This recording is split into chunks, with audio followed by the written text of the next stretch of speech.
That was things that people said. Was it that you were in jail during the week and they let you out Yeah, and play? yeah, they let me out and play the game. I don't know if you ever talk to anybody when I play.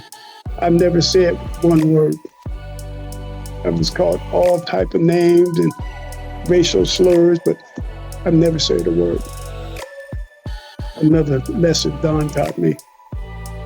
He say, you don't want to incite nobody, but you running the ball. It didn't take me long to figure that out. It all goes back to those talks with Coach Bucci. Like I say, he kept me well grounded. He told me, we always say, keep your nose clean. Regular person, regular Joe, somebody, had a career, worked and, did the things that a man should do. Not, just be somebody out of control or somebody angry that, because they can't play their sport they love so much anymore. Thank God I was able to move on. People, can say, well, where is he at? No, nobody knows where he at. It's none of your business where I'm at. I don't where you at, you live at, I live at where I live at.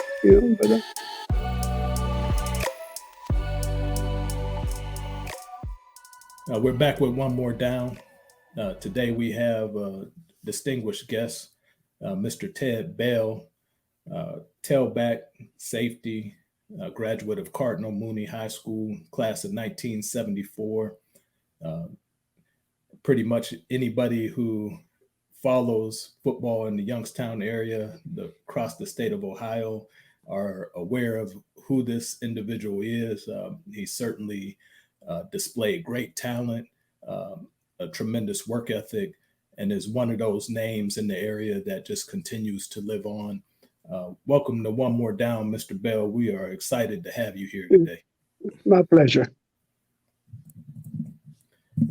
And we have my partner, Dallas Saunders. Him and I were talking back and forth when Mr. Carter put you in touch with us. We were just so ecstatic to finally get to talk directly to the man and not have to sift through the stories and the legendary status that you left behind in that city so long ago. So, when we do this, we kind of start out with trying to get a feel for your origin story in the city. Could you tell us about your family dynamic growing up in Youngstown there? I grew up on the west side. Yeah, I had 13 brothers and sisters, big family. We moved from there. We moved to the north side, and then we moved to the south side. And that's where I ran into my St. Pat days at. From there went on to Mooney. Went on from there. But it was typical family because I remember, we was it was a blast. I look back at it, I said, well, we had a lot of fun. We had cousins stay next door, and it was a game. And, we had no trouble. We grew up in a very tough neighborhood. You had to fight your way to the store and fight your way back if you wanted to get home with your candy. They always had dibs on it. And no, you get one, you got to get them all. And there's a whole lot of them. But that's the way we grew up back then. You got one, you had to get them all. I remember those days, and something else. What were the age ranges? 1 to 13. What were the age ranges of your siblings? About 2 to 3 years apart. Okay. I had a sister. Me and her almost a year apart. And for about 3 days, we were the same age. I remember that. And I had an older brother, three younger brothers, and 8 sisters. They all kept me in line. They made sure I stayed, did the things I was supposed to do. And my mother was a very godly woman. She took us to church every Sunday. And she taught us, high ethics and morals, how to be a good person. And I thank God for my mother. She did the best she could under the circumstances, and she meant the world to me. Now, your father, what type of personality He was is a very hard worker. When you feed yes, 13, you better be working hard. He was Yeah. he was a mechanic, and he was also worked in the steel mill. So that was the best. Well, that was what Youngstown offered back then. He worked in the steel mill and did whatever, but you had to be a more or less. He was a self-sufficient man. He could do everything. He could build. In fact, we bought a house where they did, and he built 3 rooms on it. And he wasn't a carpenter. He just knew how to do. Because back in those days, you couldn't afford to pay nobody to do work for you. You had to do it yourself. And they put a strong work ethic in myself, and my brothers and sisters. We always did what we had to do.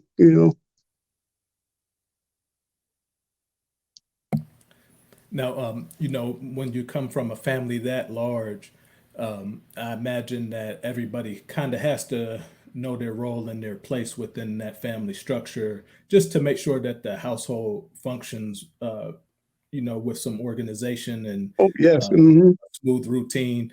Um, did your older siblings do a lot of guiding and Yes. looking after everybody else?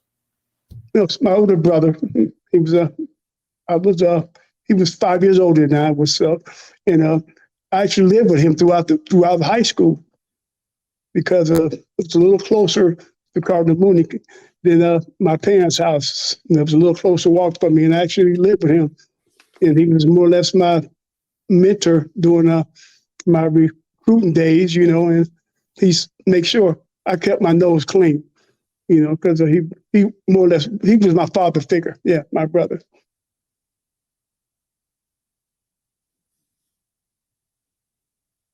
And then, what are some of those early sports that you begin to become involved in as you're progressing through your youth? Well, when I first started playing football, I played for the Buckeye Elks, and I played tackle. And we had long sleeve shirts on. Our jerseys were long sleeve. I remember that. And next year I played for McCullough Williams. They practiced on the north side, so I didn't have a ride every day, to practice. So he came one day and took my equipment. I said, "Well, I guess I don't play for him anymore." But I didn't play any football for 1 year. That's when I was in 7th grade. In 8th grade, I went to St. Pat's. They was having practice. I didn't know. And I went there and he said, "Hey, who's the running back?" I said, "Me." And the coach had these little flashcards with plays on them. And so we look at the card and run them, He said, "What's your name?" I told him, I said, but anyway, the story for that is I remember the first day of school. I didn't know they wore uniforms. So I went, I had me a black silk shirt on, ruffled, and some bell bottoms and some shoes on. And because back when Coach Bucci passed away, one of the nuns told me, say, "Yeah, I remember your first day at St. Pat's. We didn't know what to think." I said, "Well, I didn't know you wore uniforms, white shirt, brown pants, and a tie." But she said, "Yeah, I remember the first day you came, and went on the St. Pat's, and but I remember the first scrimmage game. I had to really question myself because I think we were playing St. Brendan's, and running backs had to be 125 or less. Maybe other than that, they were some pretty big boys. I was getting lit up. I said, "I don't know this about me. I might want to go back to something else." But I stuck in there because I wanted to be a running back, more than anything, but because at South and at Little League, Little Buckeye Elks and the McCullough Williams, they already had their running backs established. So I didn't really have much of a chance, And the same thing for South, they already had their running backs, established, well, back them days, you had to wait your turn.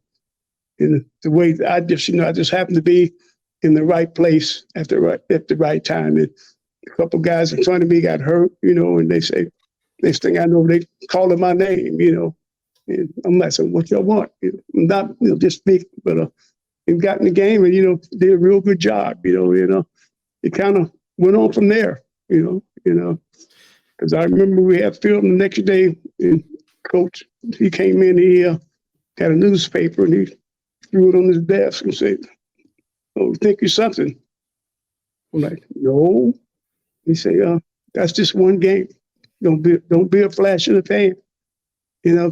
I remember the next game, Flavor ran, and it seemed like it was kind of easy, because they weren't very good. I think it'd be like 40-0, but the first time I ran the ball, I ran it, was nobody around. I said, well, okay, this is going to be like this all the time. But I was a rude awakening. It wasn't, but he would always tell me, say, you got to get better. You don't be complacent. Always, strive to get better, And I can tell you all the 3 years there, I can count on one hand that coach complimented me on the run I made. But I didn't know then, but later on I knew why. He always, don't get too big head, don't think, you've done this or you've done that. But I was always humble, I knew, and I always complimented my linemen, because I knew without them, I couldn't do one thing, I really appreciate them, and I had some good guys up front blocking, we had some guys that worked really hard, got the job done, I still appreciate it. In fact, I'll be seeing them in September.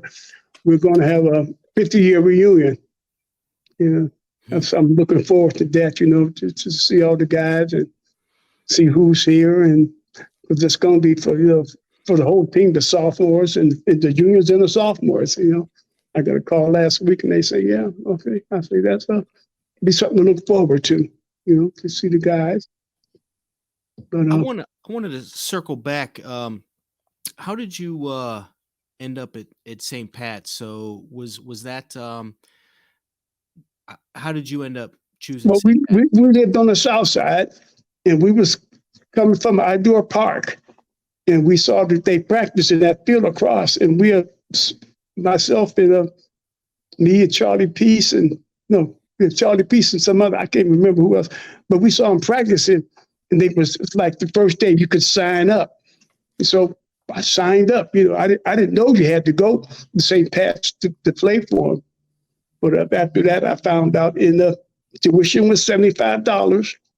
Might as well have been $75,000 because my father wasn't about to pay it. He said, "Boy, if you don't get down to that free schoolhouse, I ain't got no $75 for you. Go to no school when it's free down here." But a police officer, Mr. Lowry, he paid my tuition.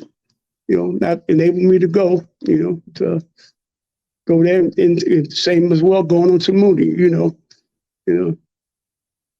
Was that at that time was that a natural progression going from St. Pat's, going to Mooney? Oh yeah, that was a net progression because I think the Mahoney River was the cutoff line from. Yeah. Anything this north of the Mahoney went to Cardinal Mooney. I mean, anything south, anything north went to Ursuline. From the Little League players. I mean, the middle school, say all players, had designated school they went to.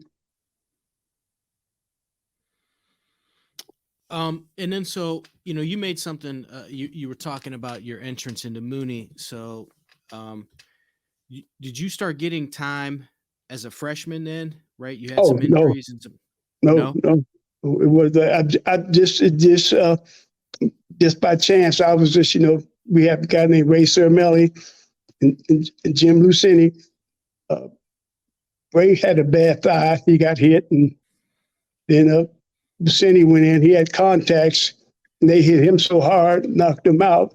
Back in them days, you lost them, you were done. So more or less called on me, and I was really running for my life because I knew all these guys. Played street football with them, played basketball with them, and we all knew each other. I wasn't afraid, but I was running for my life, because one thing I was taught, never to be afraid, but you have butterflies before the game, and if you don't, something's wrong with you. You better be a little, you better have some butterflies. But after, like, to me, naturally, after the first play, ball snapped, and we decided they were gone, because I was, I just loved football. I just loved playing, and I didn't care how many touchdowns I scored. That was irrelevant. I just like running the ball, I just like running, and Coach Jimmy, I said, man, I got some moves, He told me, say, one move, and that's it. I said, this is not a dance. You don't need to be dancing around, standing in the whole dance. And that was the most valuable lesson to me, because when I was growing up, well, even then I say, well, just pitch me the ball, I can beat everybody around the corner. Don't work like that. He taught me how to run the sweep practically in slow motion. He said, this is how you run it. He said, you don't try to beat everybody around the corner. He said, run it in slow motion. And when you see the hole, take it. Because I thought, it was a game of chase, but it was an art to it. I'm glad you brought that up, because as we were watching those clips there, you can see that you're a plant and go runner. Yeah. Once you see that hole open up, you really accelerated, and you're, I don't know if I'm correct, but I don't want to say you're a straight line runner, but you can see that you play the angles versus the defense. Because they always say, get it up the field. Don't try to get, you don't have to score every touchdown. Every time you touch the ball, just make sure you get it up the field. I think my biggest asset was quickness. I was pretty quick. I could see the whole boom. I was there. And I had good speed, but I wasn't. I never really got caught. From behind. That was most embarrassing to me. Never get caught. I think it was my quickness was my biggest asset. So I want to go back for a second, because when you talk about that entry into St. Pat's, now is that an adjustment for you coming from public schools up to that point, in terms of, and I'm asking from the Catholic influence of the school itself? Oh yeah, those nuns were rough on you. They wasn't going to be taking no trouble from you. They had them little pointers with a black tip on it, about an inch thick. They were talking in my class, Mr. Bell. Yes, ma'am. They taught good lessons, not only learning, but good citizenship, they had rules. So when you go through that experience at St. Pat's, does that make the adjustment and the transition to Mooney that much smoother for you personally? Oh yeah, it was real smooth for me. I never, had. We were the first class. Mooney always had like maybe 2 or 3, but we were the first class. We had like 15 or 20. We all knew each other because we all came from St. Pat's. We had a good time. It was a real nice time. But like they say, they taught us scholarships came from being disciplined. That was the rule, and that's what you had to abide by. And then, my last segue is, so as you progress up to the varsity experience, we both know multiple individuals that have gone through that Mooney program, and certainly, that tradition is early on was founded under Coach Bucci's philosophy, and what ended up being a long career of sustained success. But you're on the front end of that. What is he like as a younger coach for your era of playing? And then, what did those lessons and those fundamental teachings do for you as an individual and as a football player? Yeah, me and Don, Coach Bucci, he spent many him and I in his office, just talking about life, not necessarily, not just football, just talking about life and what I need to do and what not to do. And if I ever got in some trouble, how it would be magnified, all over the place. And even though it was something small and simple, and he always taught me, don't you ever do anything to embarrass your family or anything to embarrass this school. Because if you do something, it's going to be magnified, even though it might not be what it was, but keep your nose clean. He used to always tell me, keep your nose clean. And we had many a father and son talk, He just, taught me some life lessons, because life is cruel. It's not a given, There are many ups and downs, and I think, playing sports, you learn it helps you get through life, You learn you're not going to win every game, but when you do, take the best of it and live with the worst, because life is cruel and you have to learn how to go on. And I think, having a football player mentality, that's, will help you through life. When I was a freshman at Ursuline, I got to work the sideline for the Ursuline Mooney game, and they put me on the Mooney sideline, and I just remember how intimidating Coach Bucci was, and so it's just kind of interesting to hear that different perspective from a player, having those conversations. And then, thinking back to that memory, like, my God, this, first of all, you kind of know who Don Bucci is in terms Yes, of reputation. quite well. Right. And then you see him on the sideline with that deep, raspy voice, harassing referees. So what was it like, playing for him through some of those successful years? And him saying, "Hey, don't be a flash in the pan." That's right. Really not complimenting you. How was that playing for him? I mean, that really kept me grounded. I knew who I was, and I just, I was real humble. My mother taught us that. Don't you're not that good. You're not that bad. You're not that tough. There was always somebody a little better than you come along one day. But he's, if you just sitting down having more like father-son talks, how to get through this life. I still reflect on some of those conversations, and those memories. He was like a dad to me, because my father, he didn't care a whole lot for sports, but my mother, she was at every game, my main goal, because I wanted to play in the NFL, and I wanted a chance to do some things for my mother, but didn't quite work out like that. But I thank God for the experience, and I wouldn't want to do it any other way. I wouldn't want to do it again, but because when you're young like that, you do things, but I thank God for the experience, and life has been good to me. I gave my life to God some 35 years ago. And as I sit here today, I know where I am, I know where my family, I'm coming up on 40 years, my wife and I, that's something else, that's just not by circumstances. It's through the man of God.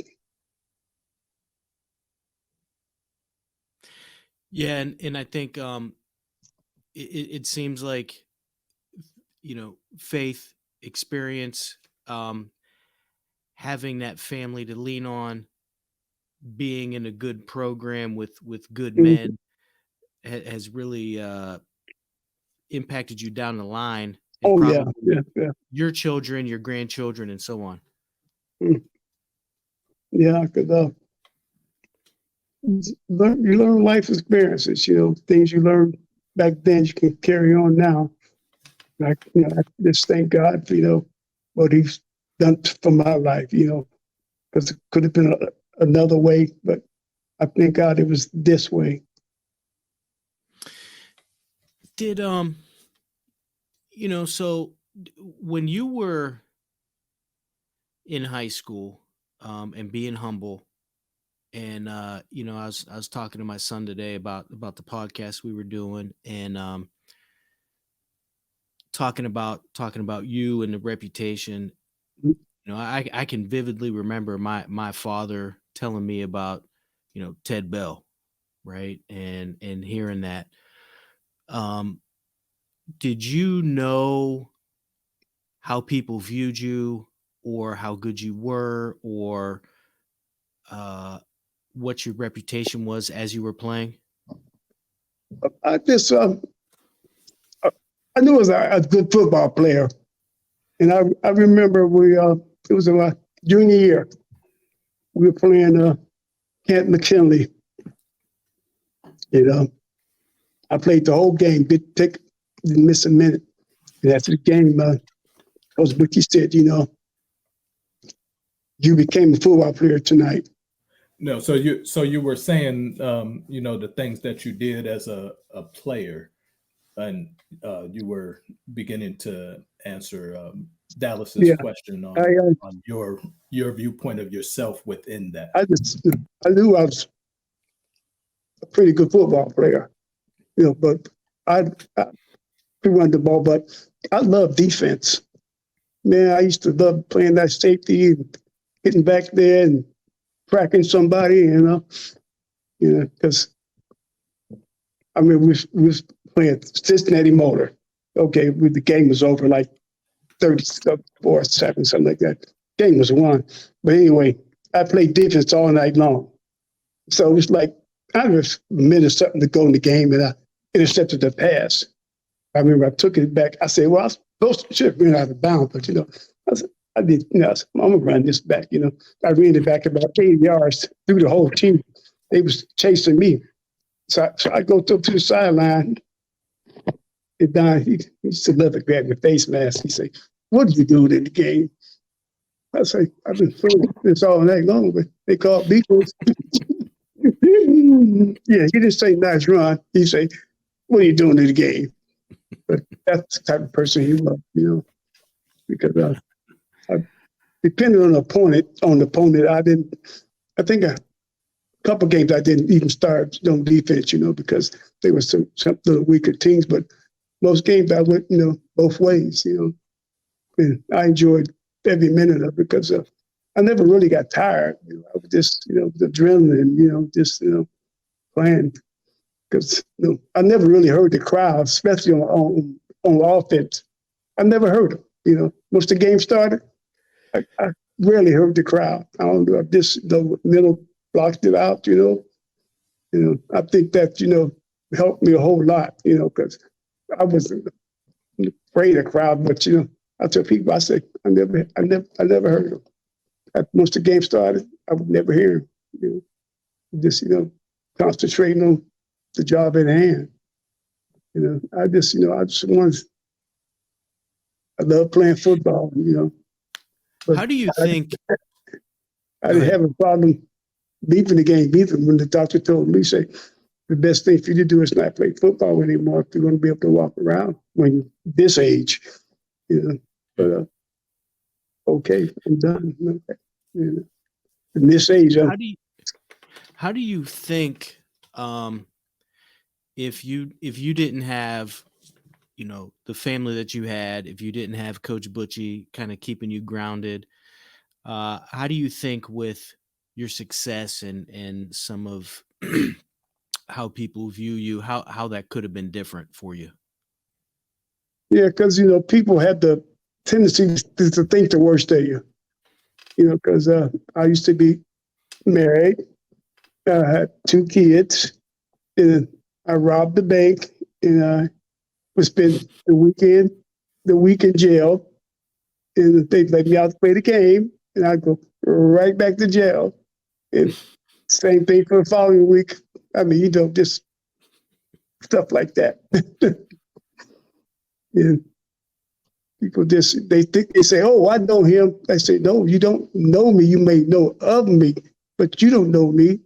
You don't know me. You can't, say stuff about me that you don't know me to tell somebody about me. But, I learned to let that stuff go early in the game. It's one of those lessons Don told me. He said, people are going to say things about you that are absolutely no truth to them, but you have to overlook that. And ever since, he don't probably tell me that one time and I was good.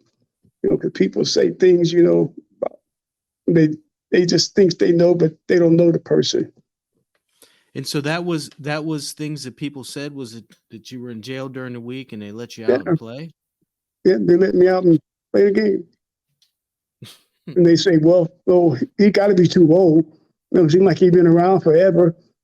I think what she told me, every coach just went down to the board of education, wanted to check my record. Because, they say, oh, he's been around too long. But like, he was just, the right place at the right time. And because even back then, you had to wait your turn. So, back then, Coach Bucci wasn't about to put the football in the sophomore's hand. He told me, he said, you might bring a little defense that day. I said, fine. He said, but he's told me every play, don't fumble the ball. Don't fumble the ball. Never did. The whole year, never fumbled. Now, as your progression is kind of scrolling across the screen here, what I have a two-pronged question for you, because certainly the SVC that Dallas played in, the city series that I played in, the landscape is totally different during your yes, era. totally changed.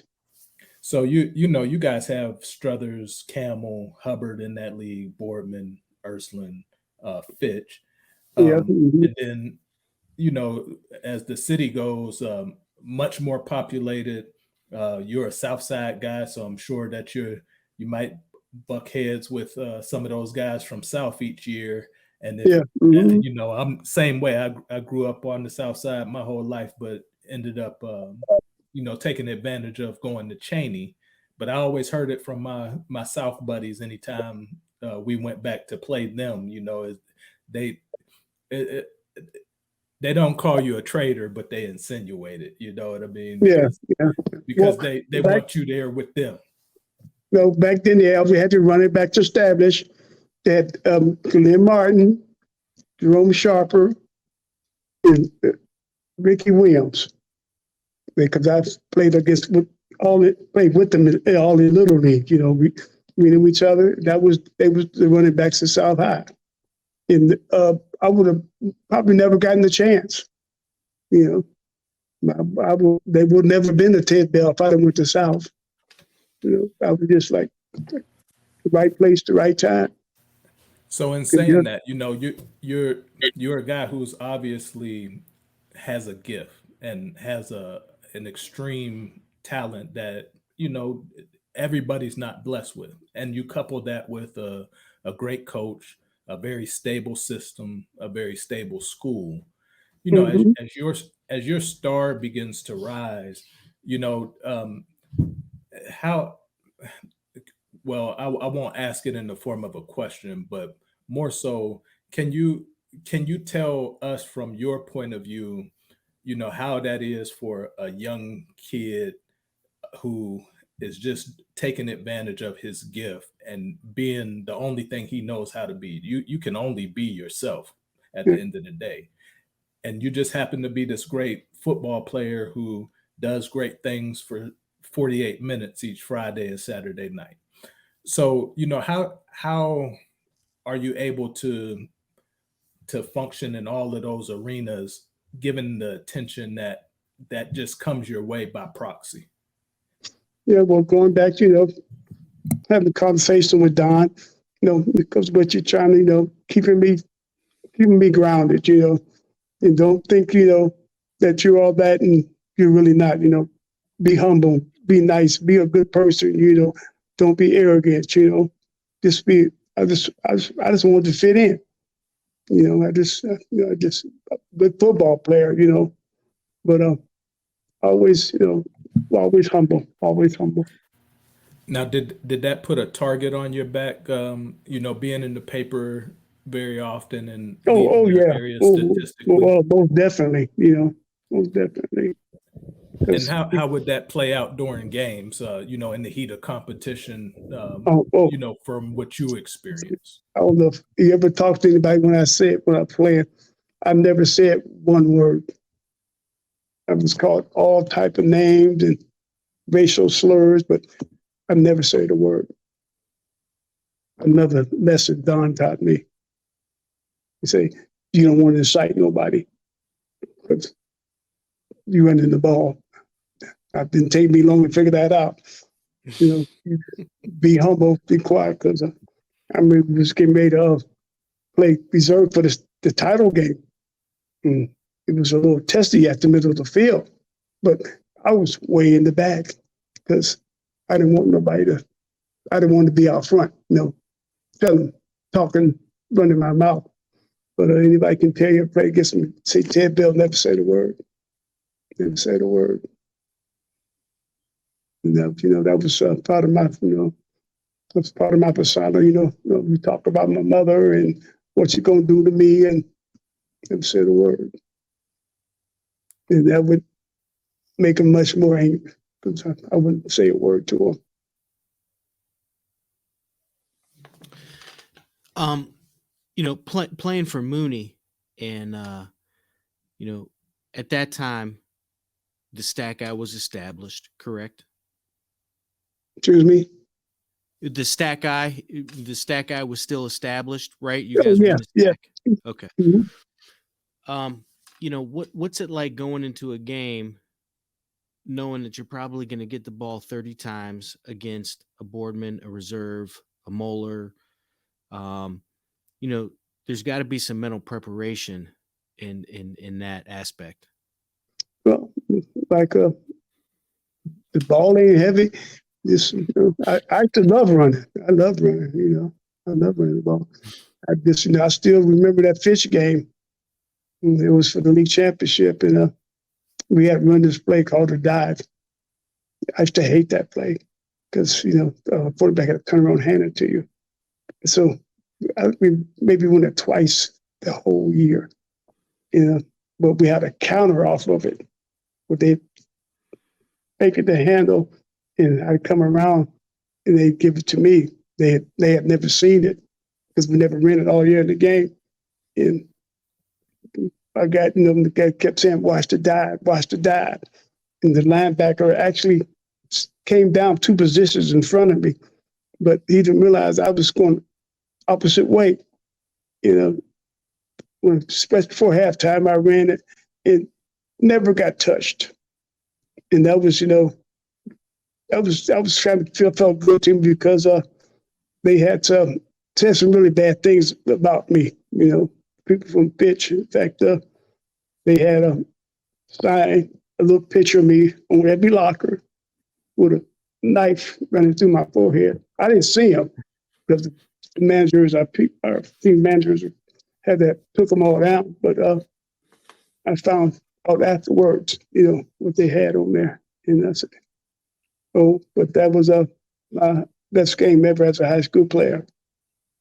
Because I was a little angry, but at the time, but during the game I wasn't. I just was playing my best. I wanted to play because I was for the Steel Valley Championship, and that would propel us, on to maybe some other great things we didn't know at the time because the league that year was pretty strong.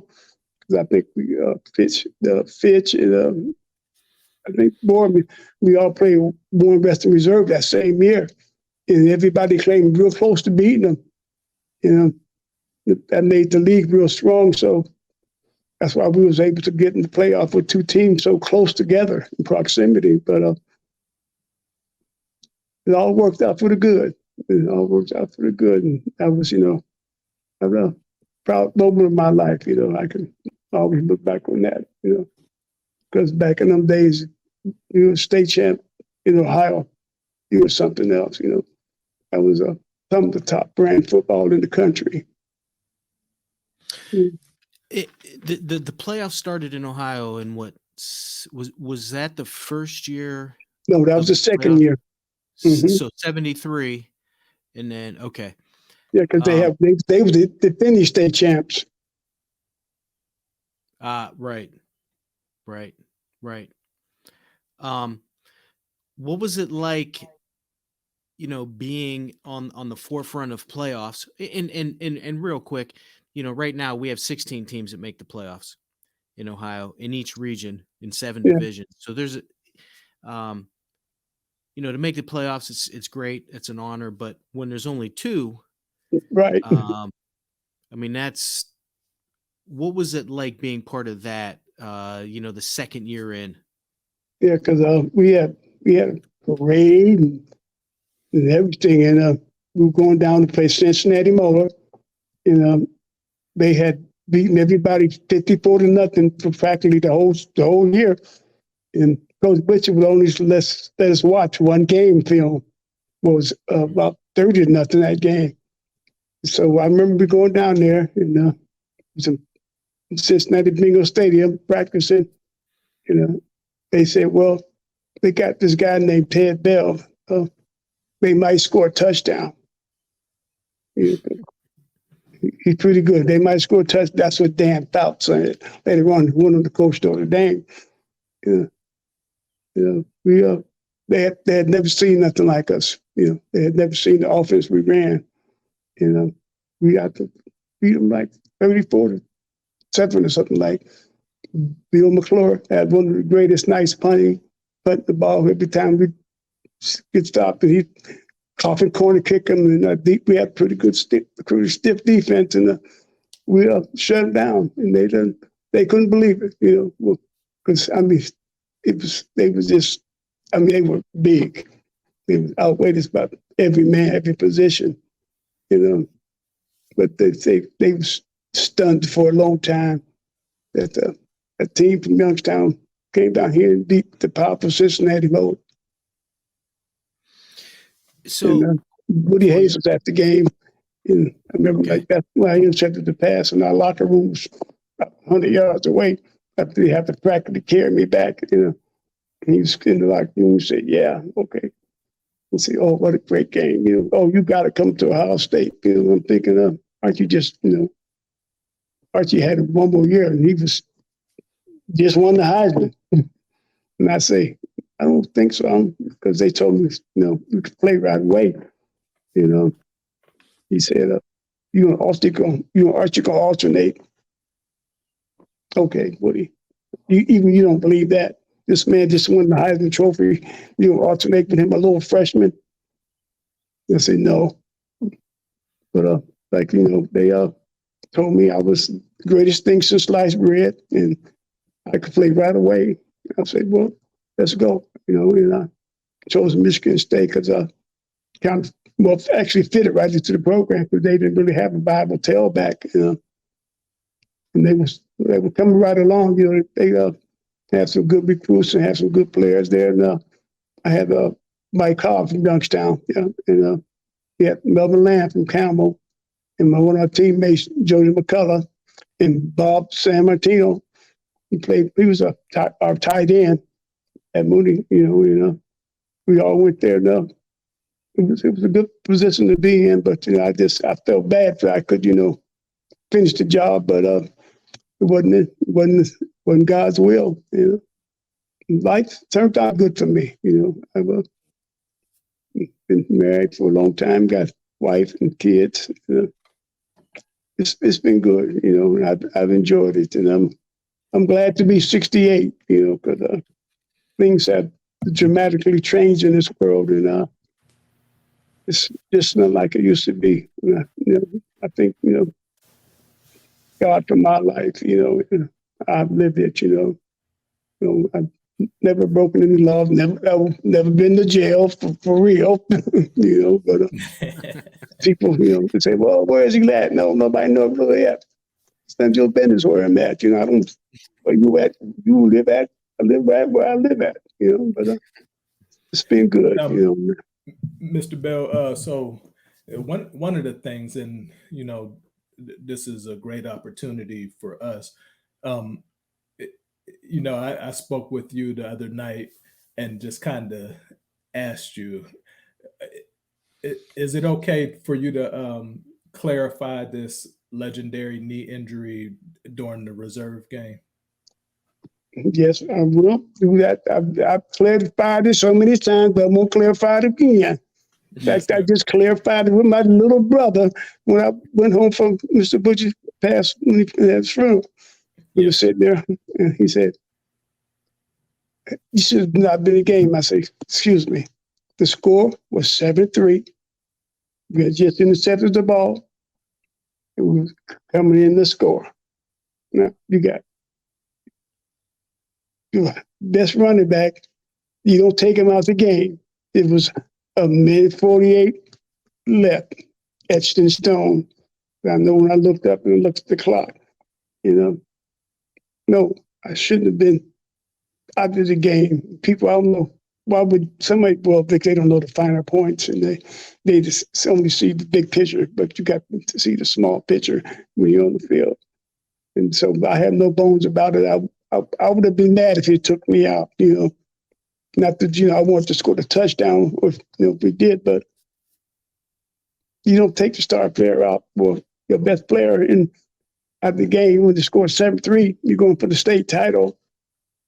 No, it wasn't like that. Not this, you know, say the thing that story so many times, but I know and he knows it and my family knows. It wasn't like people made it out to be, you know, but we still had to be there. What did you do? What injury did you sustain? A left knee pretty much tore it up, the cruciate ligament, you know, and anterior cruciate, because that was a second time on turf, you know. Because I remember the first game, man, I felt so fast, you know, because I'd never been on turf. When we were down in Cincinnati, you know, I felt so fast, you know, and the turf back then was real rough, and the foot got caught in it and twisted, fell back. You know, I don't remember. It was just a big pile up, you know. And they come up Did they perform surgery at that point in time? you know, Don was such a thoughtful person. The next morning, I played that game Saturday night. Sunday morning, he came to my house, got me and my mother, and drove us to Pittsburgh, where I had the surgery at. You know, and they left me there because I was, you know, in the cast and whatever. Him and my mother drove back home to Youngstown. That's the kind of person he was. Yeah. Yeah, and back in those days, those knee injuries, they would have the railroad tracks, right? Anybody that kind of Yeah. remembers. They just about gut you. Yeah. You know, Yeah. instead of taking the car to the child doctor, try to repair it, and which was the wrong thing to do, you know. Really? And then I had some arthroscopic surgery, and I went to Michigan State because I was back on the field within a week. Because it just cleaned it out, you know. He had, you know, that was Dr. Lanny Johnson was some of the first arthroscopic surgery because he asked me could I film it, you know, helping his teaching. And I said, well, go ahead, you know. But like I said, I was back on the field in a week.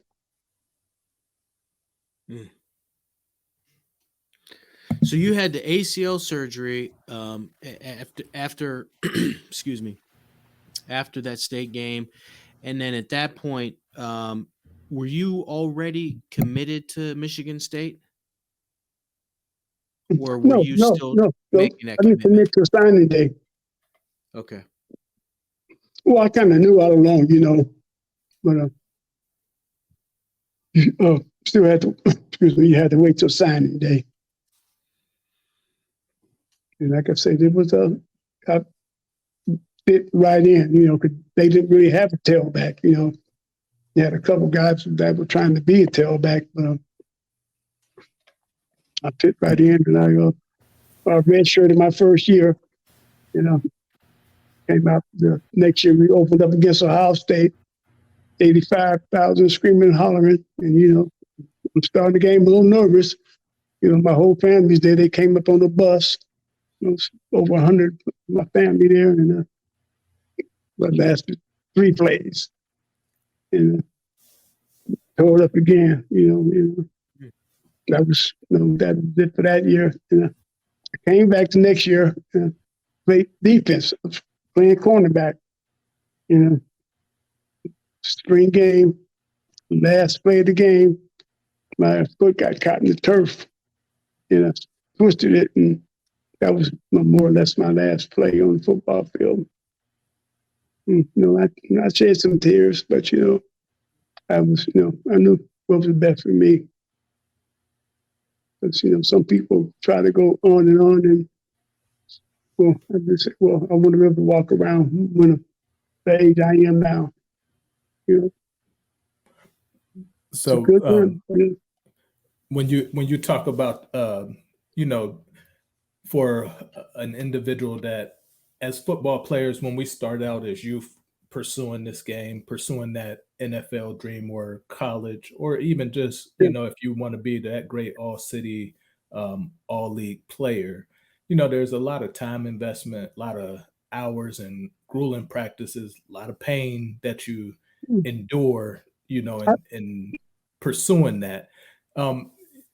In today's landscape, it's okay to talk about the mental health side of the game now, but in those previous eras, it was a lot of machismo in some sense, and then mind over matter, if you will. Yeah, that's my philosophy, mind over matter. So I want to ask you, you gave a good insight into almost having a sense of completion when you knew it was your time to step away. When you're a young man and like that in the prime of your athletic life, is it just that matter of fact that you transition from your player one day and then you're Ted Bell the man the next day? Yeah, Ted Bell the man the next day, just working the job and raising a family and doing all the things that a man should do to buy a house and raise a couple kids, and then I'd say 35 years ago I turned my life over to God, and He's taken care of me since. And our church said they want to have a sister church, and it's going to be in Las Vegas, and that's kind of what brought me out here. People think I have a church out here. I'm just a part of a church out here. We've been here now 16 years, and Las Vegas is good, and plus the weather. I got a lot of arthritis. To name the spot, I think I count 12 surgeries, playing football. But being old, get a little stiff. Doesn't move like it used to move. Yes. Thank God, So when you talk about that faith and just navigating life and dealing with the workforce, you've had a high level of success in that athletic arena.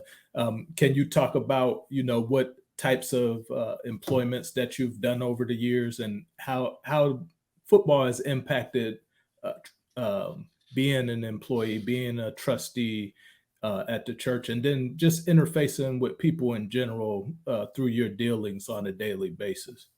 Yeah, because playing sports, you have to have a certain mental toughness. If you don't have that, I don't think you can't be successful at sports or life. Because only the strong survive. The weak could just fall away. And believing in God, you have to believe in something. If you don't, you'll fall for anything. Same with the 42 from years ago. And I think that's what's kept me grounded. And that's, I want to, I don't want to didn't desire to be a scientist, but I just want to live a nice, normal life, and that's why, I don't mind being away from Youngstown, but moving here, nobody knows me, and there's no pressure, because, when I was playing football, I didn't feel pressure. I didn't want to fail. I didn't want to have a bad game. Well, I ran for 50 yards. That would be a terrible thing for me. That was, only pressure I really felt, because because people ask me to say, y'all go to chapel before every game. Y'all ask, to help Jesus to help y'all win. I say no. We pray to the Queen of Victory. We don't ask her to help us win, because that's just, you just don't do that, And plus, after we had what they call the victory bell. After every game, we'd come to the courtyard and we'd say a prayer, and everybody would shout out and we'd ring the bell, that was things like that, you remember, and they keep the ground, and they prepare you for life. You got to make preparation. Life don't just happen. And if you prepare when you're young, especially like 15 to 28, I call them the not so smart days. But if you just do them, I think you'll be all right. I'm glad I got through them, but I would want to do them again, especially not in these ages, in times. Yeah, You mentioned you talked about not being in Youngstown, and I think you stayed in Lansing for a number of years, if I'm correct. 24 years. Okay. Is having the reputation. So let me circle back. I was talking to Ron about this, and having this view of you from the outside, looking back on the years of being, I texted my high school coach, Dick Angle, who was at Ursuline. And I said, hey, Rick. Yeah. What's that? Yes, I remember him. Yeah. Okay. So I texted him. I said, hey, we're doing this podcast with Ted Bell. And he said, all these raving things, one of the top 10 players to come out of Youngstown ever. He said he never saw your face. He only saw the back of your jersey. All these. So this reputation, right? And it just kind of builds over the years. And is that part of the reason maybe why you don't come back is kind of like you said, the expectations or people's views of you, and maybe not really knowing the man, and circling back, like I told Ron, like I've never seen an article, not too many articles, an in-depth article or a podcast or an interview with you. And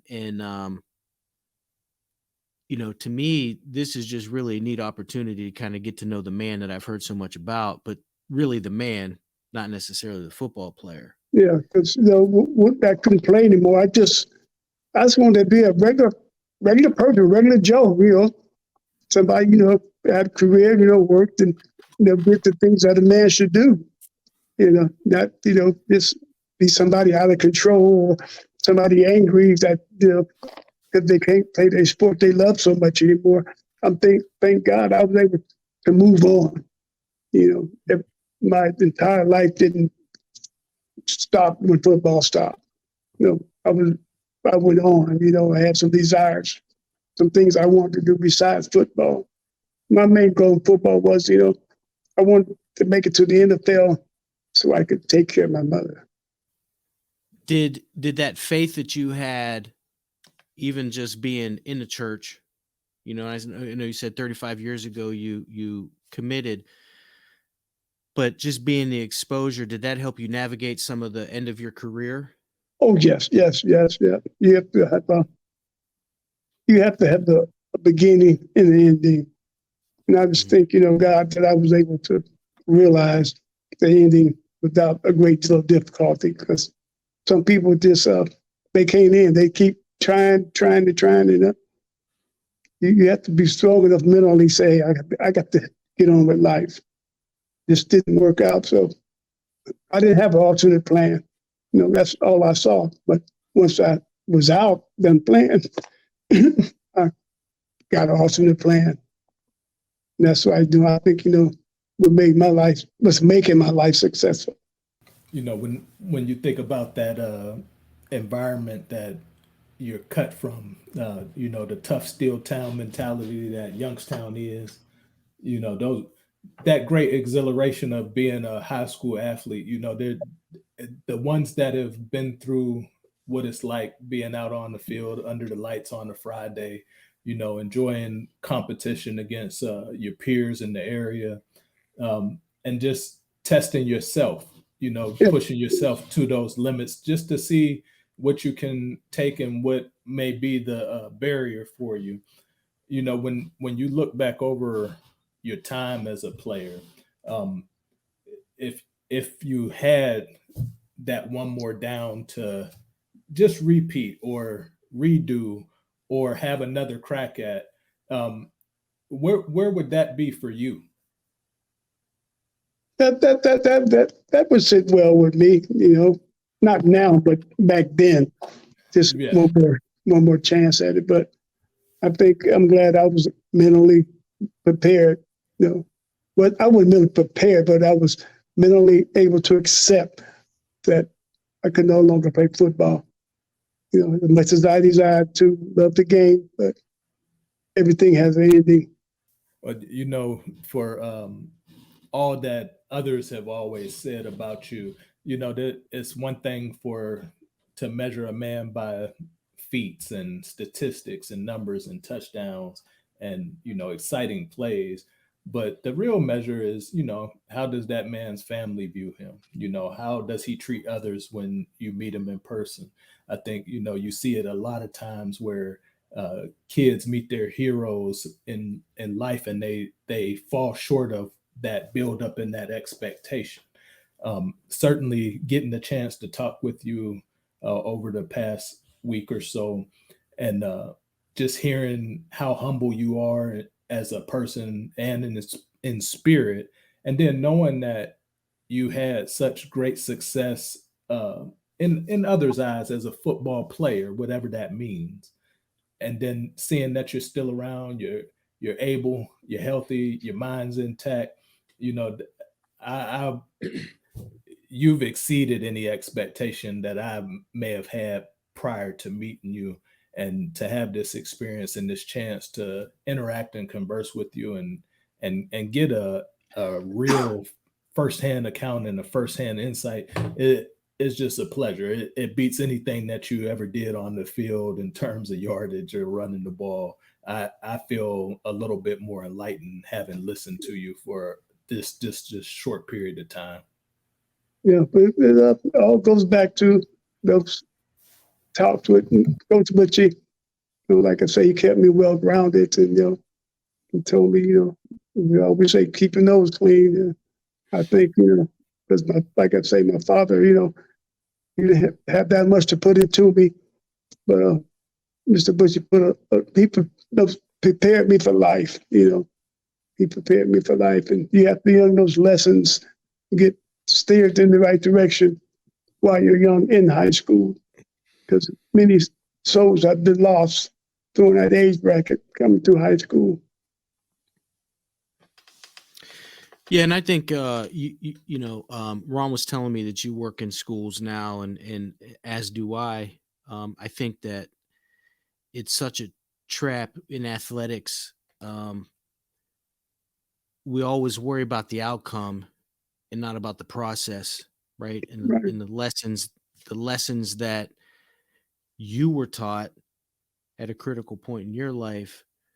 You still had your goals, you still had your success, but when it didn't work out, you still had the tools to adapt and overcome that. And I would just want to reiterate what Ron said in terms of it's just been a great opportunity to kind of put a face to the name that we've heard so much about, and even respect you more as a man than necessarily as a football player. So I appreciate it. It's been my pleasure. I just wanted to see you something. I don't know if you can see it. This picture. Can you see it? That Yeah. picture, it was drawn 50 years ago with a pencil. A girl named Bessie Baytos. She drew that for me. It's 50 years old. Wow.